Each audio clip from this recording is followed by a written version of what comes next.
आज आप सुने 7 सप्ताह की 7 भगवान की कथा। एक समय की बात है, सूर्या भगवान की रानी के मायके से खबर आती है, परंतु रानी सा को मायके जाने का मन नहीं है। सूर्य नारायण भगवान रानी को यह कहकर मायके जबरदस्ती भेजते हैं कि जाओ, मैं आपके लिए अच्छी अच्छी वस्तुओं भेजेंगे।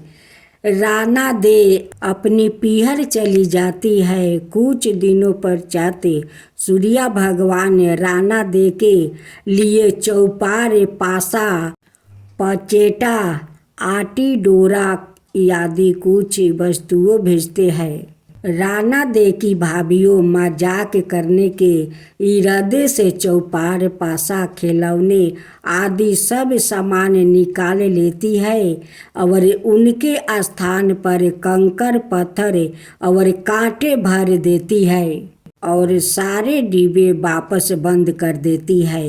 राना दे ने देखने के लिए हाथ डिब्बे में डालती है तो उनके हाथ में कांटे चुभ गया।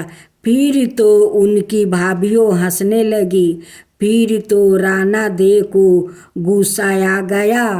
कुछ दिनों पश्चात जब सूर्य नारायण राना दे को लेने पधारे तो राना दे तो सूर्य भगवान से बातचीत भी नहीं करती है। राना दे जब ससुराल गए तो वहाँ पर भी किसी से भी बात नहीं करती है।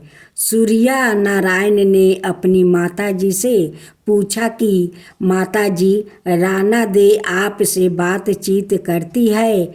उनकी माताजी ने कहा कि नहीं बेटा, राना दे जब से ससुराल से वापस आई है उसके बाद से बात नहीं कर रही है।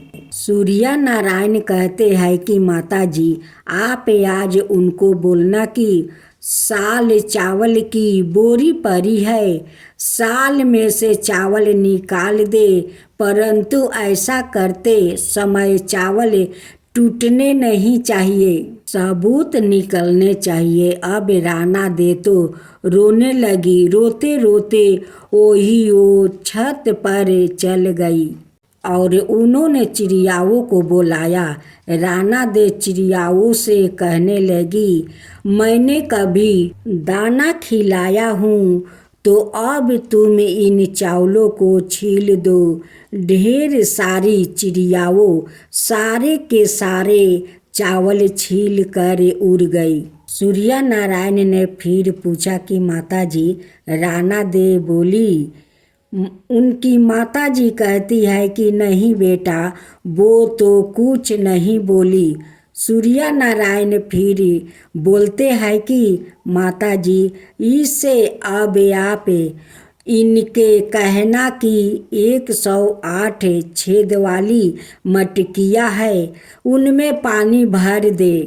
राना दे तो फिर से रोने लगी। तालाब पहुँच कर भी वो रो रही थी। उनको रोता देख कर मेढकिया आई और उससे पूछती है कि आप रो क्यों रही हो? राना दे ने कहा कि सासू जी ने 108 छेद वाली मटकिया में पानी भरने को कहा है, पानी कैसे टिकेगा? उन्हें मेढकिया बोलती है कि आप चिंता मत करो, हम छेद पर चिपक जाएंगे, फिर आप आसानी से पानी भर लेना। फिर क्या था, मेढकिया तो छेद पर चिपक गई और राना दे ने पानी से मटके भर दिया। उस दिन भी साय काल में सूर्य नारायण माता जी से पूछते हैं कि राना दे बोली? उनकी माताजी कहती है कि नहीं बोली। सूर्य नारायण कहते हैं कि कल आप उससे बोलना कि बाग में उनके मौसी जी आए हुए हैं, जो मिलने जाए।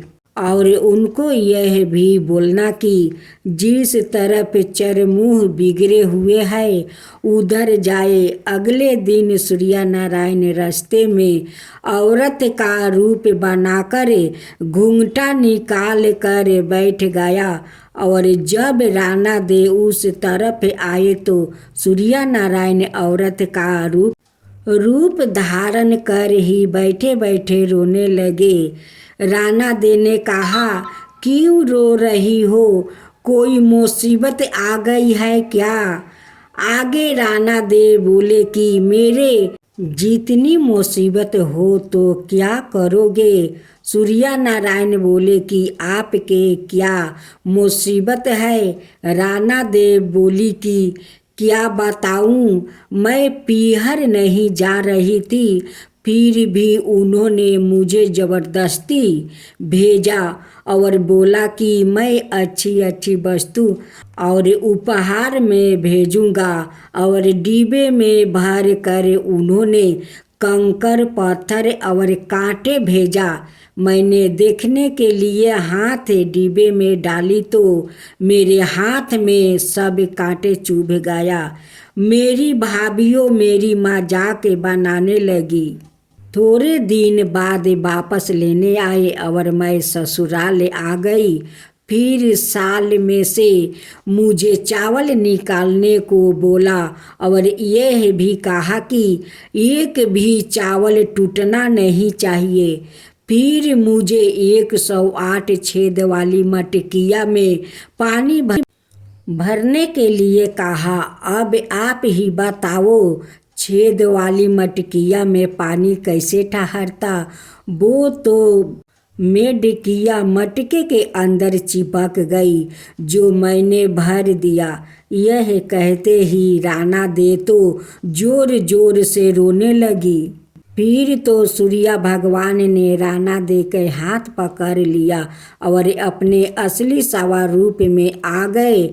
सूर्य भगवान बोले, चुप हो जाओ राणा दे, मैंने तो डिब्बे में चौपार, पासा आदि, डोरा, मिठाइयाँ और अच्छी अच्छी वस्तुओं भेजी थी। आपकी भाभीओं ने ही मजाक करी होगी, मैंने नहीं किया था। यह बात आप पहले ही बता देते तो इतनी मुसीबत नहीं झेलनी पड़ती। इन काल में एक गरीब पुजारी हुआ करता था। उस पुजारी की मृत्यु के बाद उसकी विधवा पत्नी अपने भरण पोषण के लिए पुत्र को साथ लेकर भीखा मांगती हुई शाम तक घर वापस आती थी। एक दिन उसकी मुलाकात विदर्भ देश के राजकुमार से हुआ जो कि अपने पिता की मृत्यु के बाद दर दर भटकने लगा। उसकी यह हालत पुजारी की पत्नी से देखी नहीं गई। वो उस राजकुमार को अपने साथ अपने घर ले आई और पुत्रा जैसा रखने लगी। एक दिन पुजारी की पत्नी अपने साथ दोनों पुत्रा को सांडील ऋषि के आश्रम में ले गई।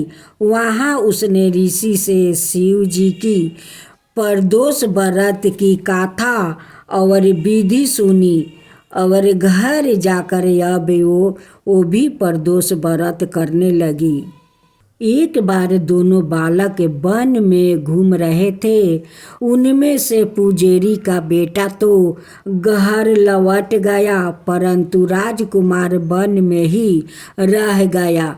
उस राजकुमार ने गंधर्व कन्याओं को कीड़ा करते हुए देखा तो उसने बात करने लगा। उस कन्या का नाम अंशुमति था। उस दिन वो राजकुमार घर देरी से लौटा। राजकुमार दूसरे दिन फिर से उसी जगह पहुंचा जहां अंशुमति अपने माता पिता से बात कर रही थी। तभी अंशुमति के माता पिता ने उसे राजकुमार को पहचान लिया और उसे कहा कि आप तो विदुर नगर के राजकुमार हो ना, आपका नाम धर्मगुप्त है। अंशुमति के माता पिता को वो राजकुमार पसंद आया और उन्होंने कहा कि शिव जी की कृपा से हम अपनी पुत्री का विवाह आपसे करना चाहते हैं। क्या आप इसे विवाह के लिए तैयार है? राजकुमार ने अपनी मत दे दिया तो उन दोनों का विवाह संपन्न हुआ। बाद में राजकुमार ने गंधर्व की विशाल सेना के साथ विदुर पर हमला किया और घमासान युद्ध कर विजय प्राप्ति किया और पत्नी के साथ राज करने लगा। वहाँ उस महल में वो पुजारी की पत्नी और पुत्रा को आदर के साथ ले आया और साथ रहने लगा। पुजारी की पत्नी और पुत्रा के सभी दुख दरिद्रता दूर हो गई और वो सुख से अपना जीवन बिताने लगा। एक दिन अंशुमति ने राजकुमार से इन सभी बातों के पीछे का कारण और रहस्य पूछा। तब राजकुमार ने अंशुमति को अपना जीवन की पूरी बात बताई और साथ ही प्रदोष व्रत का महत्व और व्रत से प्राप्ति फल से भी अवगत करवाया। उसी दिन से प्रदोष व्रत की प्रतिष्ठा महताब बढ़ गया और मान्यता अनुसार लोग यह व्रत करने लगे। कई जगहों पर अपनी श्रद्धा के अनुसार स्त्री पुरुष दोनों ही यह व्रत करते हैं। इस व्रत को करने से मनुष्य के सभी कष्ट और पाप नष्ट होते हैं। मनुष्य को अभीष्ट की प्राप्ति होती है।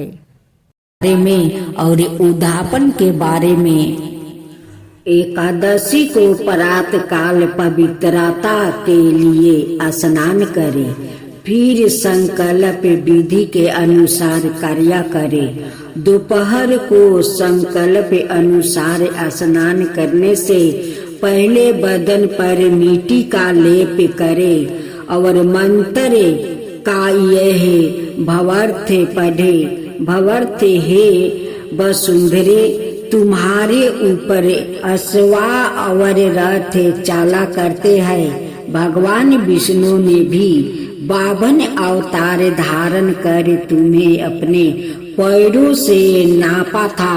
मृचित के मैंने पूर्व काल में जो भी पाप किए हैं, मेरे उन सभी पापों को दूर करने की कृपा करे। शास्त्रों के अनुसार दशमी की शाम से द्वादशी को दोपहर तक निराहार रहने और एकादशी की रात्रि को जागरण करने पर ही सभी एकादशी के व्रत का पूरा फल मिलता है। जो एकादशी को निराहार रहते हैं परंतु रात्रि भर जागरण नहीं करते हैं, उनको व्रत का आधा फल प्राप्त होता है।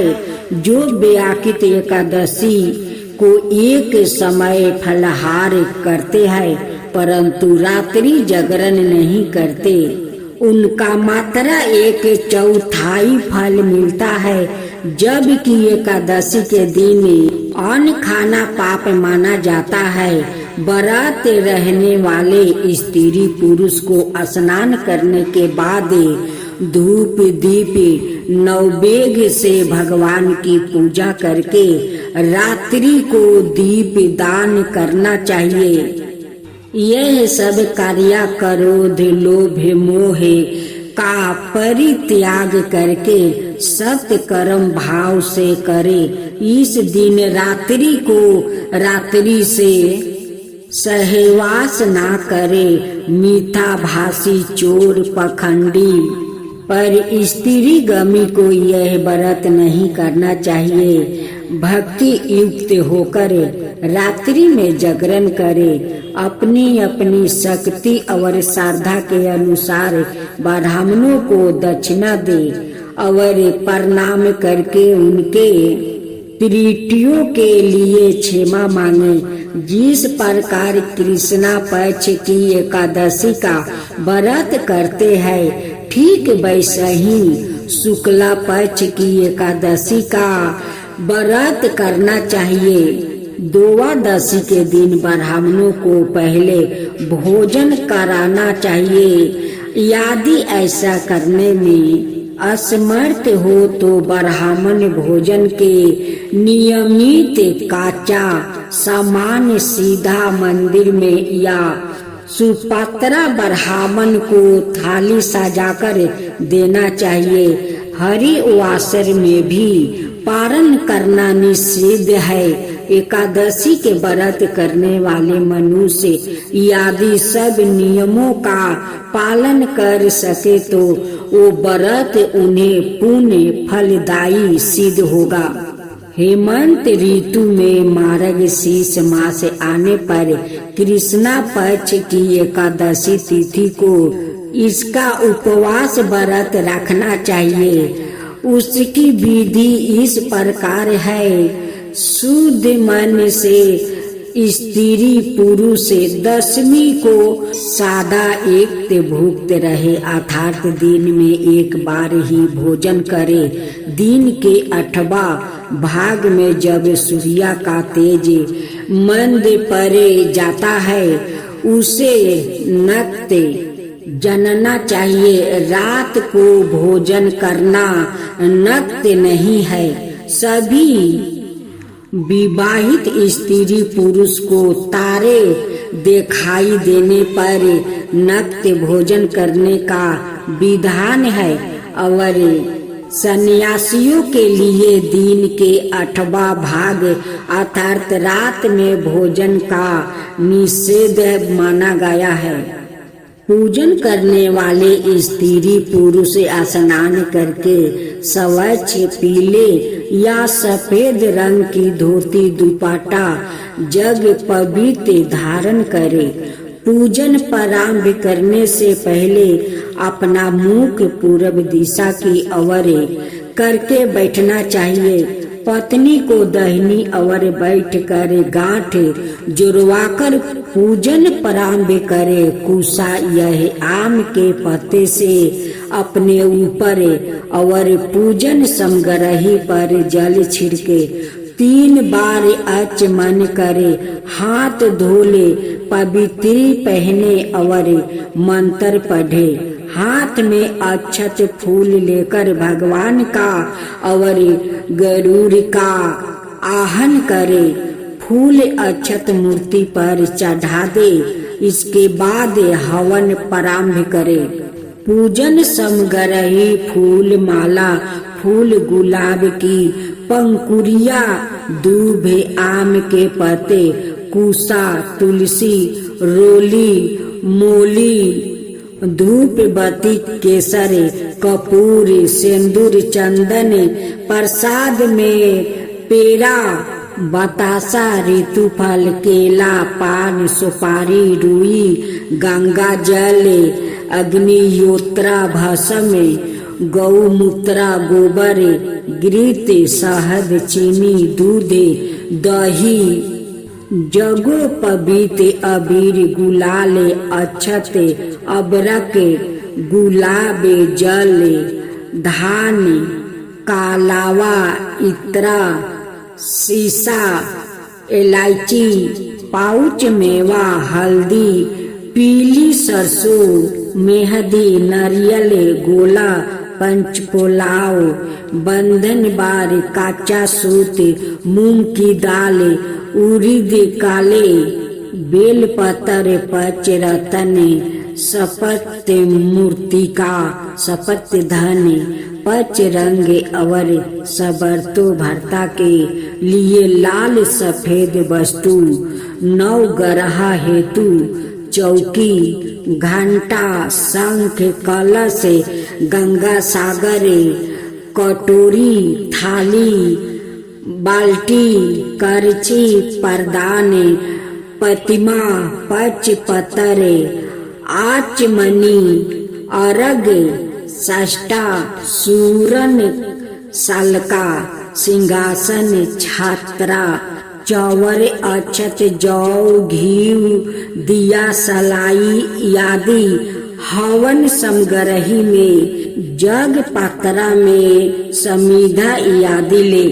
एकादशी व्रत का उद्यापन तब किया जाता है जब व्रत रखने वाले श्रद्धालु स्त्री पुरुष कुछ समय तक नियमित यह वर्षों तक निश्चित संख्या में नियमित व्रत करते हैं। भगवान को साक्षी मानकर व्रत के संकल्प की पूर्णता अंतिम व्रत के पश्चात उसके उद्यापन करने पर पूरी होती है।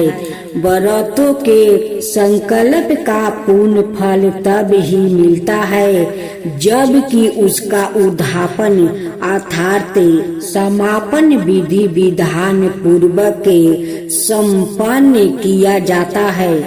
अर्थात वो एकादशी व्रत अधूरा ही माना जाता है। उद्यापन किए बगैर कोई भी व्रत पूर्ण नहीं माना जाता है।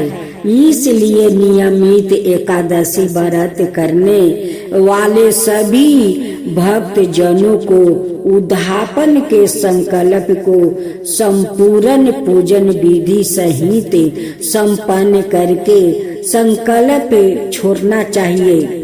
एकादशी व्रत उद्यापन अगहन कृष्ण पक्ष की एकादशी को करना चाहिए। माघ में अथवा भीम तिथि को भी उद्यापन किया जा सकता है। दशमी के दिन एक समय भोजन करे। एकादशी के दिन स्नान आदि से पवित्र होकर उद्यापन करे। संकल्प लेने में शुक्ल पक्ष की अथवा कृष्ण पक्ष की एकादशी को व्रत का उद्यापन करने का संकल्प करे। ब्राह्मणों को घर पर भोजन कराने का उल्लेख मिलता है। एक पंचीया एकादशी के उद्यापन में अथवा दोनों पक्षों की एकादशी के उद्यापन में 26 हवन दिया जाता है। शनि देव से संबंधित एक पौराणिक कथा के अनुसार एक समय शनि देव भगवान शंकर के धाम हिमालय पहुँचे। उन्होंने अपने गुरुदेव भगवान शिव को प्रणाम कर उसने आग्रह किया, हे प्रभु, मैं कल आपकी राशि में आने वाला हूँ, अर्थात मेरी वक्र दृष्टि आप पर पड़ने वाली है। शनि देव की बात सुनकर भगवान शंकर हाथ प्राभ रह गया और बोले, हे शनि देव, आप कितने समय तक अपनी वक्र दृष्टि मुझ पर रखेंगे। शनि देव बोले, हे नाथ, काल सवा पहर के लिए आप पर मेरी वक्र दृष्टि रहेगी। शनि देव की बात सुनकर भगवान शंकर चिंतित हो गए और शनि की वक्र दृष्टि से बचने के लिए उपाय सोचने लगे।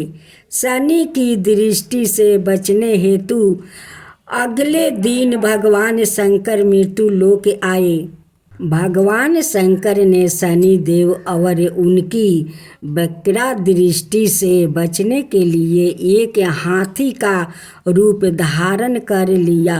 भगवान शंकर को हाथी के रूप से सवा पहर तक का समय व्यतीत करना पड़ा और शाम होने पर भगवान शंकर ने सोचा, अब दिन बीत चुका है और शनि देव की दृष्टि का भी उन पर कोई असर नहीं होगा। उसके उपरांत भगवान शंकर पुण्य कैलाश पर्वत लौट आए। भगवान शंकर प्रसन्न मुद्रा में जैसे ही कैलाश पर्वत पर पहुँचे, उन्होंने शनिदेव को उनका इंतजार करते पाया। भगवान शंकर को देखकर शनिदेव ने हाथ जोड़कर प्रणाम किया। भगवान शंकर मुस्कुराकर शनिदेव से बोले, आपकी दृष्टि का मुझ पर कोई असर नहीं हुआ। यह सुनकर शनिदेव मुस्कुराया और बोले, मेरी दृष्टि से ना तो देव बच सकते हैं और ना ही दानव, यहाँ तक कि आप भी मेरी दृष्टि से बच नहीं पाए। यह सुनकर भगवान शंकर आश्चर्यचकित रह गया। शनिदेव ने कहा, मेरी ही दृष्टि के कारण आपको सवा पहर के लिए देव योनि को छोड़कर पशु योनि में जाना पड़ा। इस प्रकार मेरी वक्र दृष्टि आप पर पड़ गई है और आप इसके पात्र बन गया है। शनिदेव की अन्याय प्रियता देखकर भगवान शंकर प्रसन्न हो गए और शनिदेव को हृदय से लगा लिया। और एक कथा के अनुसार भगवान श्री गणेश भी शनिदेव की नज़र से नहीं बच सके थे और उन्हें भी शनि की वक्र दृष्टि का सामना करना पड़ा था। विष्णु पुराण के अनुसार माता पार्वती ने पुत्र प्राप्ति के लिए पुनयक नाम का व्रत था, जिसके फल स्वरूप भगवान विष्णु ने उनके गर्भ से बालक रूप में जन्म लिया। जन्म के पश्चात सभी देवी और देवता शिव पार्वती को बधाई देने और बालक गणेश को आशीर्वाद देने के लिए बारी बारी से उपस्थित हुए, परंतु शनिदेव ने बालक गणेश को ना तो देखा और ना ही उनके पास गया। माता पार्वती को यह बात अपने पुत्र का अपमान लगी और वो रूठ गई। दरअसल पार्वती जी को शनिदेव की पत्नी द्वारा दिया गया श्राप के बारे में पता नहीं था कि उनकी दृष्टि पड़ते ही हानि हो सकती है। उन्हें लगा कि शनि उनके पुत्र का अपमान कर रहे हैं। उन्होंने कहा, सूर्या पुत्र, अपनी गर्दन क्यों झुका कर रखी है? मेरी पुत्र की ओर देखो। तुम मेरे पुत्र को देख क्यों नहीं रहे हो? इस पर शनिदेव ने कहा कि माते, मेरा नहीं देखना ही अच्छा है, क्योंकि सभी प्राणी अपनी अपनी करनी का फल भोगते हैं। मैं भी अपनी करनी का फल भोग रहा हूँ। ऐसा कहकर शनिदेव अपने श्राप के बारे में बताते हैं। तब माता पार्वती ने कहा कि सब कुछ ठीक होगा, तुम्हारे देखने पर कुछ अमंगल नहीं होगा, क्योंकि यह मेरा पुत्र है। और ऐसे सभी देवताओं ने आशीर्वाद दिया है। शनिदेव ने माता पार्वती का रूठ भाव समझकर उनकी आज्ञा मान लिया और बालक गणेश को देख लिया, परंतु शनिदेव की दृष्टि पड़ते ही नवजात बालक का सिर धड़ से अलग हो गया। माता पार्वती अपने पुत्र की यह दशा देख बेहोश हो गई। तब माता पार्वती को इस आघात से बाहर निकलने और उनके क्रोध से बचने के लिए तत्काल ही भगवान विष्णु अपने वाहन गरुड़ पर सवार हो उत्तर दिशा में स्थित हुए। पुष्पा भरता नदी के तट पर गया। वहाँ उन्होंने एक हथनी को देखा जो अपने बालक की ओर पीठ किए बैठी थी।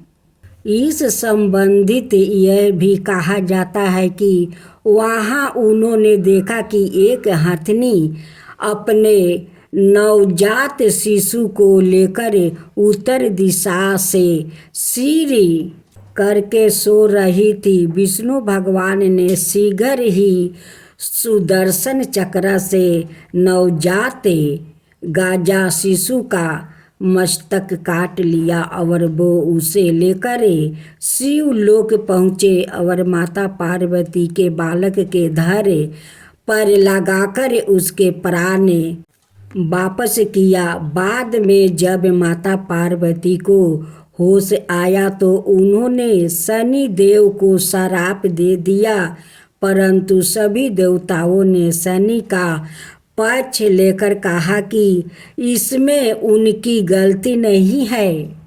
आपको तो उन्होंने सारी बात बता दिया था कि वो आपके बालक को क्यों नहीं देख रहा है, किंतु आपकी जिद पूरी करने हेतु ही शनि देव ने आपके पुत्र को देखा। इसमें इनका कोई कसूर नहीं है। तब माता पार्वती ने शनि देव को क्षमा कर दिया और श्राप को एक पैर की विकलाता के रूप में परिवर्तन कर दिया। इस तरह भगवान शिव और गणेश दोनों ही शनि देव की नज़र से बच नहीं पाए थे।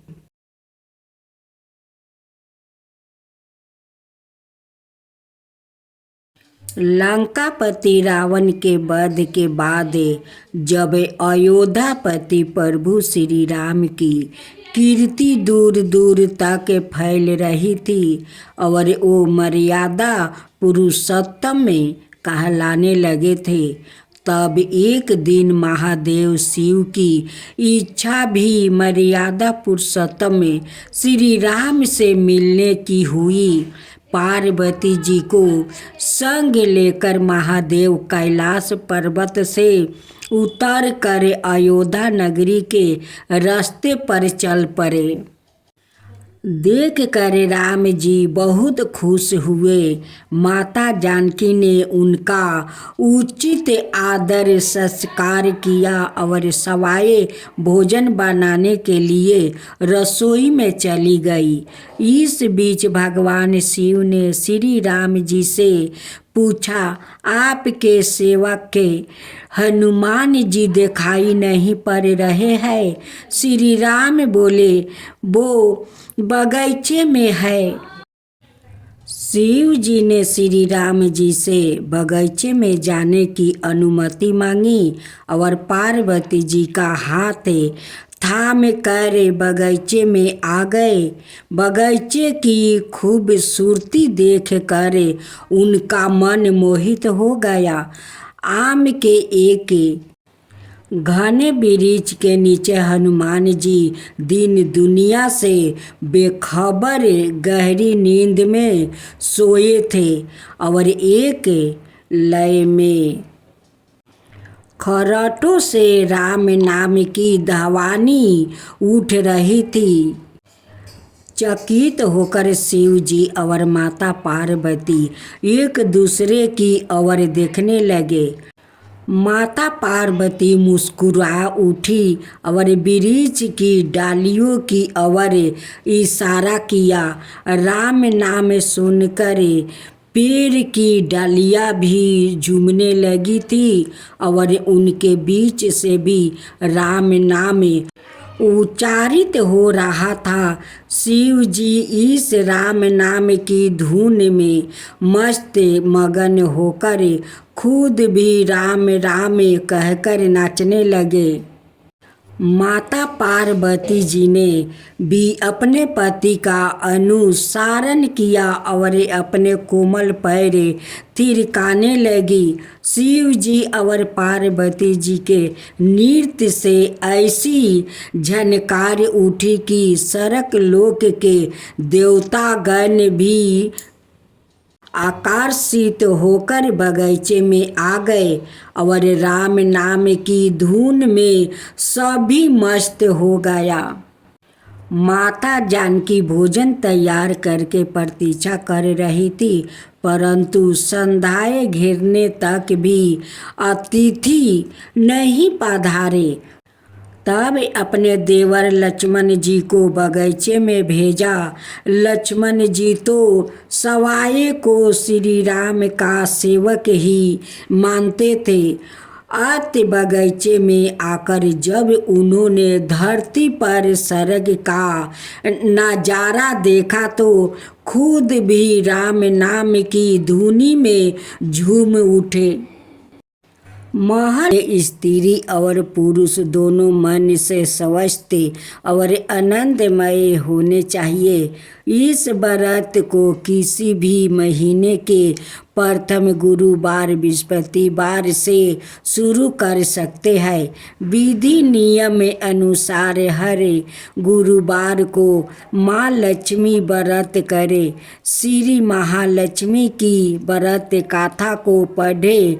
लगातार 8 गुरुवार को व्रत पालन करने पर अंतिम गुरुवार को समापन करे। वैसे यह व्रत पूजा पूरे बरस भर में कर सकते हैं। पूरे बरस भर हर गुरुवार के देवी की प्रतिमा या फोटो के सामने बैठकर व्रत कथा को पढ़े। शेष गुरुवार के दिन 8 सुहागिनों या कुंवारियों कन्याओं को आमंत्रित करें। उन्हें समय के साथ पीढ़िया या आसन पर बैठाकर श्री माँ लक्ष्मी का रूप समझकर हल्दी कुमकुम लगाए। पूजा की समाप्ति पर फल प्रसाद वितरण करें और इस कथा की एक प्रति उन्हें देख कर नमस्कार करे। केवल नारी ही नहीं अपितु पुरुष भी यह पूजा कर सकते हैं। वो सुहागिन या कुमारी को आमंत्रित करे, उन्हें हाथ में हल्दी कुमकुम प्रदान करे और व्रत कथा की एक प्रति देख कर उन्हें प्रणाम करे। पुरुषों को भी इस व्रत कथा को पढ़ना चाहिए। जिस दिन व्रत को उपवास करे, दूध फलहार करे, खाली पेट ना रहे, रात को भोजन से पहले देवी को भोग लगाए और परिवार के साथ भोजन करे। पद्म पुराण में यह व्रत गृहस्थ जनों के लिए बताया गया है। इस पूजा को पति पत्नी मिलकर कर सकते हैं। अगर किसी कारण पूजा में बाधा आए तो औरों से पूजा करवा लेना चाहिए, पर खुद उपवास अवश्य करे। उस गुरुवार को गिनती में ना ले। अगर किसी दूसरी पूजा का उपवास गुरुवार को आए तो भी यह पूजा की जा सकती है। दिन में भी पूजा कर सकती है, रात में भी पूजा की जा सकती है। दिन में उपवास करे और रात में पूजा के बाद भोजन करे। इस व्रत कथा को सुनने के लिए अपने आस पड़ोस के लोगों को, रिश्तेदारों को और घर के लोगों को बुलाए। व्रत कथा को पढ़ते समय शांति और एकाग्रता होकर पढ़े। अब दूसरी महालक्ष्मी की कथा सुने। एक बार महालक्ष्मी जी के मन में आया कि जाकर उस राजा के राजप्रसाद में रहे, इससे दोगुनी धन दौलत की प्राप्ति होगी और वो इस धन दौलत से अपनी प्रजा को और सुख दे पाएगा। गरीब के घर आकर रहे और उस धन दौलत प्राप्ति हो तो वो स्वार्थी की तरह केवल अपने ऊपर ही खर्चा करेगा। यह सोचकर श्री महालक्ष्मी जी ने बूढ़ी ब्राह्मण स्त्री का रूप धारण किया, हाथ में लाठी लिया। लाठी के सहारे रानी के द्वार तक पहुंची।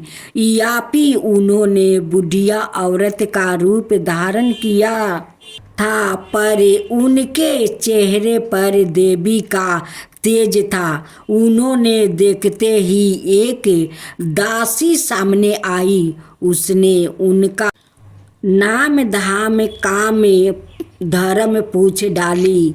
वृद्ध ब्राह्मणी का रूप धारी माता लक्ष्मी ने कहा, बालिके, मेरा नाम कमला है, मेरे पति का नाम भुवनेश है, हम द्वारिका में रहते हैं।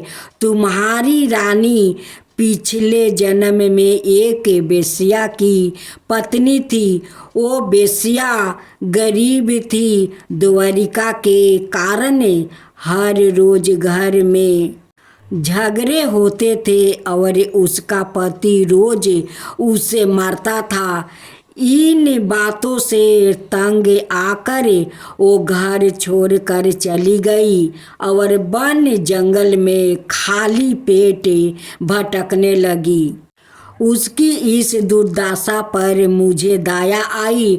तब मैंने उसे सुख संपत्ति देने वाली श्री महालक्ष्मी की गाथा सुनाई। मेरे कहने पर उसने श्री महालक्ष्मी का व्रत किया। श्री महालक्ष्मी प्रसन्न हुई। उसकी गरीबी दूर हुई। उसका घर संसार दौलत संपत्ति से भर गया। बाद में पति पत्नी दोनों परलोक सिधर गया। लक्ष्मी व्रत करने के कारण वो लक्ष्मी लोक में रहने लगे। उन्होंने जितने साल महालक्ष्मी का व्रत किया उतने हजारों साल उन्हें सुख भोग मिला। इस जन्म में उसका जन्म राजघराने में हुआ, परंतु वो श्री लक्ष्मी का व्रत करना भूल गया। उसे यह याद दिलाने के लिए आया हूँ, परंतु वो श्री लक्ष्मी का व्रत करना भूल गया है। उसे यह याद दिलाने के लिए मैं आई हूँ। बुढ़िया की बेटे सुनकर दासी ने उन्हें प्रणाम किया और श्री लक्ष्मी का व्रत किस तरह किया जाए इस बारे में पूछा। बुढ़िया रूपधारी किए हुए श्री लक्ष्मी माता ने दासी को पूजा की विधि और महिमा बताई। इसके बाद वो दासी माता को प्रणाम करके रानी को बताने अंदर चली गई। राजभवन में रहते हुए रानी को अपने ऐश्वर्य पर बहुत घमंड हुआ था। संपत्ति अधिकार की वजह से वो जन्मत हो गई थी। दासी द्वार बताई गई। बुढ़िया की बात सुनकर वो आगे बबूला होकर और राज द्वार पर आकर बुढ़िया रूपी श्री लक्ष्मी पर बरस पड़ी। उसे यह मालूम नहीं था कि श्री लक्ष्मी माता बुढ़िया का रूप धारण किया द्वार तक आई है, परंतु रानी का इस कदर रूखा बर्ताव और अपना अनादर देखकर माता ने वहाँ ठहरना ठीक नहीं समझी। वो वहाँ से चल पड़ी। राह में उन्हें राजकुमारी स्वयंबाला मिली। उन्होंने स्वयंबाला को सारी बात बताई। स्वयंबाला ने अपनी ओर से श्री लक्ष्मी माता से क्षमा मांगी। माता को उस पर दया आई। उन्होंने स्वयंबाला को श्री लक्ष्मी व्रत के बारे में बताया। उस दिन जेठ माह का पहला गुरुवार था।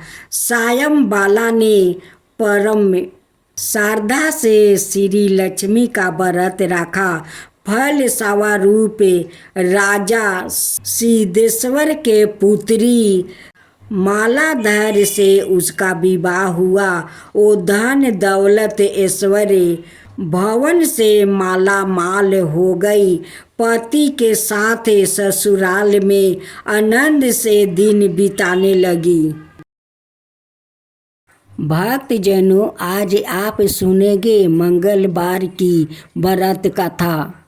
इस मंगलवार का प्रदोष व्रत बहुत शुभ है।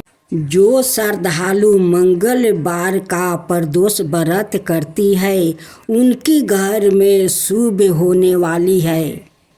मंगलवार के दिन आने वाले प्रदोष व्रत को मंगल प्रदोष या भौम प्रदोष कहते हैं। इसकी कथा इस प्रकार है। एक नगर में एक वृद्धा रहती थी। उसका एक ही पुत्र था। वृद्धा की हनुमान जी पर गहरी आस्था था। वो प्रत्येक मंगलवार को नियम पूर्वक व्रत राख कर हनुमान जी की आराधना करती थी। एक बार हनुमान जी उसकी श्रद्धा की परीक्षा लेने की सोची। हनुमान जी साधु का भेष धारण कर वृद्धा के घर गए और पुकारने लगे, हे कोई हनुमान भक्त जो हमारी इच्छा पूर्ण करे। पुकार सुन वृद्धा बाहर आए और बोली, आज्ञा महाराज जी। हनुमान भेषधारी साधु बोले, मैं भूखा हूँ, भोजन करूँगा, तू थोड़ी जमीन लीप दे। वृद्धा दुविधा में पड़ गई। अंत हाथ जोड़कर बोली, महाराज लिपने और मिट्टी खोदने के अतिरिक्त आप कोई दूसरी आज्ञा दे, मैं अवश्य पूर्ण करूँगी। साधु ने 3 बार प्रतिज्ञा कराने के बाद कहा, तू अपने बेटे को बुला, मैं उसकी पीठ पर आग जलाकर भोजन बनाऊंगा। यह सुनकर वृद्धा घबरा गई, परंतु वो प्रतिज्ञा वृद्ध थी। उसने अपने पुत्र को बुलाकर साधु के सौंप दिया। भेषधारी साधु हनुमान जी ने वृद्धा के हाथों से ही उसके पुत्र को पेट के बल लेटवाया और उसकी पीठ पर आग जलवाई। आग जलकर सूखी मन से वृद्धा अपने घर में चली गई। इधर भोजन बनाकर साधु ने वृद्धा को बुलाकर कहा, तुम अपने पुत्र को पुकारो ताकि वो भी आकर भोग लगा ले। इस पर वृद्धा बोली, उसका नाम लेकर मुझे और कष्ट ना पहुँचाओ। लेकिन जब साधु महाराज नहीं माने तो वृद्धा ने अपने पुत्र को आवाज लगाई। अपने पुत्र को जीवित देख वृद्धा को बहुत आश्चर्य हुआ और वो साधु के चरणों में गिर पड़ी। हनुमान जी अपने वास्तविक के रूप में प्रकट हुए और वृद्धा को भक्ति का आशीर्वाद दे दिया। भक्तजनों, आज आप सुने भोलेनाथ जी की व्रत कथा। सोने की थाल की कहानी। एक नगर में भगवान शिव का एक भव्य मंदिर था, जहाँ हर बरस दूर दूर से भक्तजन शिव जी की दर्शन के लिए आते रहते हैं। श्रावण का महीना था। दूर दूर से कंवरिया कांवर लेकर भगवान शिव को जल अभिषेक करने आए हुए थे। मंदिर का परिसर भक्तों की भीड़ से भरा हुआ था। तभी अचानक आकाश में बिजुलियाँ हुई और सोने का एक थाला उतरा उसी के साथ एक भविष्यवाणी हुई कि जो कोई भगवान शंकर का सच्चा भक्त और प्रेमी होगा उसी को यह थाल मिलेगा। मंदिर के परिसर में उपस्थित सभी लोग ने यह भविष्यवाणी सुनी। धीरे धीरे सभी इकट्ठे हो गए। जो लोग मंदिर की व्यवस्था देखते थे उन्हें तो पूरा विश्वास था कि यह थाल हमें मिलेगा, इसलिए वो सबसे आगे जाकर खड़े हो गए। सबसे पहले एक पंडित जी आए और बोले, देखिए, मैं प्रतिदिन महादेव का अभिषेक करता हूँ, अत मैं ही भोलेनाथ का सबसे निकट बराती प्रेमी और भक्त हूँ, इसलिए थाल मुझे मिलना चाहिए। इतना कहकर पंडित जी ने थाल उठाया। जैसे ही पंडित जी ने थाल उठाया, थाल पीतल का हो गया। यह देखकर पंडित जी बड़े लज्जित हुए। उन्होंने थाल अथाह स्थान पर रखा और वहाँ से निकल गया। इसी प्रकार वहाँ उपस्थित सभी पंडितों ने खुद को आजमाया, लेकिन शायद उनमें से कोई भी सच्चा भक्त नहीं था। उन्हें भी थाला अथाह स्थान पर राख कर चल जाना पड़ा। इसके बाद उस नगर के राजा का आगमन हुआ। राजा सबसे आगे आए और बोले, मैंने महादेव के मंदिर में बड़ी भीड़ दान दक्षिणा दी है, इसलिए यह थाल मुझे मिलना चाहिए। इतना कहकर राजा साहेब आगे बढ़े और थाल उठाया। जैसे ही राजा ने थाल उठाया, थाल तांबे का हो गया। यह देखकर महाराज भी लज्जित हुए और थाल अथाह स्थान पर रख कर एक तरफ खड़े हो गए। इसके बाद इसी तरह एक से बढ़कर एक दानी महात्मा और भक्त पधारे और थाल उठाया, लेकिन किसी के हाथ में कुछ और किसी के हाथ में कुछ हो गया, लेकिन सोने का नहीं रहा। तब लोग को पता चला कि हम में से कोई भी महादेव का सच्चा भक्त नहीं है। उसी समय एक किसान का आगमन हुआ। वो बेचारा महीनों बाद आज चतुर्मास के सोमवार के शुभ अवसर पर शिव जी के दर्शन करने आया था। गरीबी और गृहस्थी के बोझ तले दबा दिन रात खेतों में मेहनत मजदूरी करके अपना और अपने परिवार का गुजारा करता था। अभी रास्ते में आ ही रहा था कि कोई भिखारी मिल गया और कुछ खाने को मांगने लगा। इस किसान को दया आ गई। अपने खाने के लिए जो खाना लाया था वो उसने उस भिखारी को दे दिया।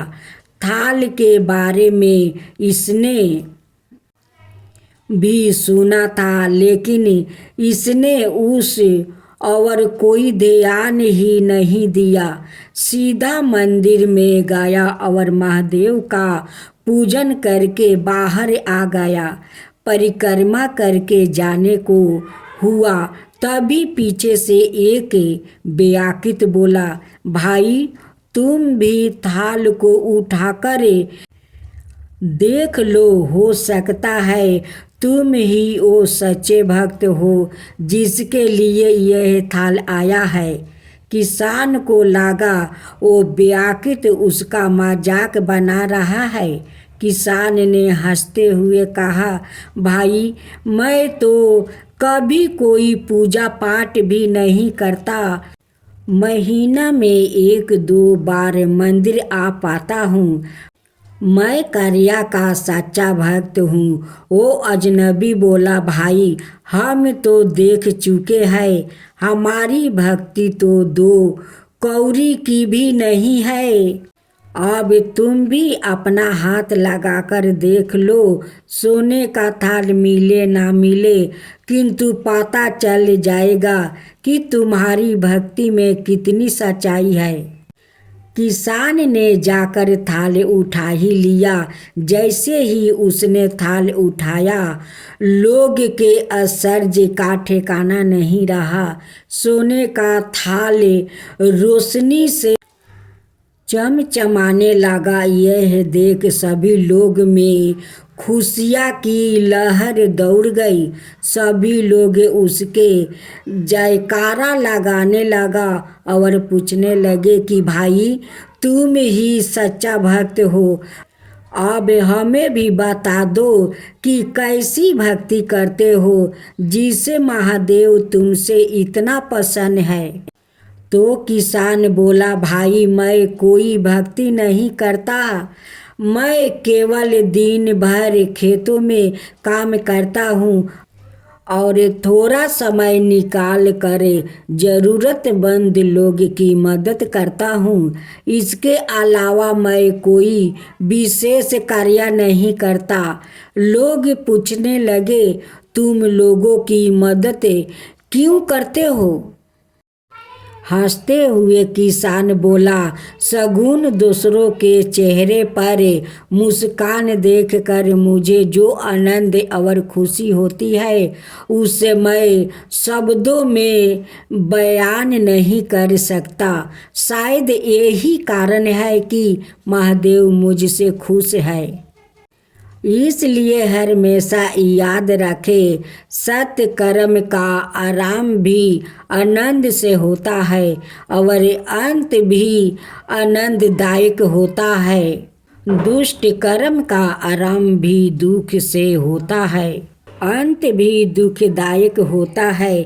आप सैकड़ों मील की यात्रा करके भी दूसरों का दिल दुखाते हैं तो आपकी वो तपस्या, साधना और महादेव का दर्शन धूल के बराबर है।